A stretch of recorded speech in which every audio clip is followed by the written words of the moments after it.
અત્યારે તો તમે જો કેવો હારો યુગ છે।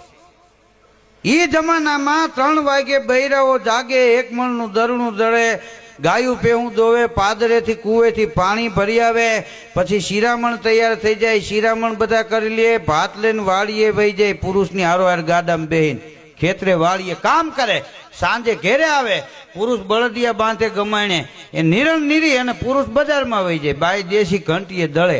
ગાયું પેહું દોવે,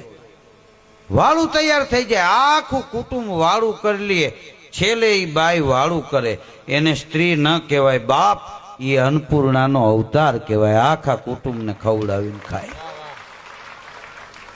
અને આખું કુટુંબ સૂઈ જાય, છેલ્લે હંજેરો કરે ની બાઈ હુવે, 11 વાગી જાય, પાછા 3 વાગે જાગી જાય। હવે અત્યારે ઈમાયલું કઈ કામ છે, પૂરી બનાવવાનું મશીન આવી ગયા બાયુને, આ ખીચડી ને શાક ને બધા કુકર સીટીઓ મારતા હોય, ઉપાડો ઉપાડો હા હા,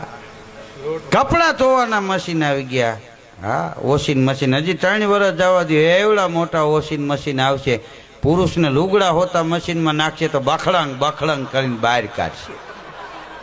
નવાઈ જાય, કપડા ધોવાઈ જાય, ઇસ્ત્રી થઈ જાય। કોઈના ઘેરે જઈને પૂછશું, મારા ભાઈ ક્યાં, બેસો મશીનમાં નાખ્યા, બાઈ થાય છે થોડુંક હીટર વધારે આપશે, કાંઈક મગજ મોરો પડે। હા, આટલો હારો યુગ છે બૈરાઓને માટે, બહુ હારામાં હારો યુગ છે, છતાં ઈ જમાનામાં એટલું કામ કરતા તોય આત્મહત્યા ન કરતા ને આટલી સુવિધા હોવા છતાં બેનું દીકરીઓ માતાઓ આત્મહત્યા કરે છે, એટલે હું કહું છું।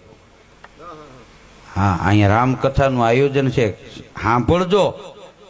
હા ને રામાયણ ઘેરે રાખજો। તમને એમ થાય કે આત્મહત્યા કરી લેવી, ત્યારે સીતાજીનું દુઃખ વાંચો ને એટલે તમારું દુઃખ એની પાસે કાંઈ નહીં લાગે, ઓગળીને મીણ થઈ જાય।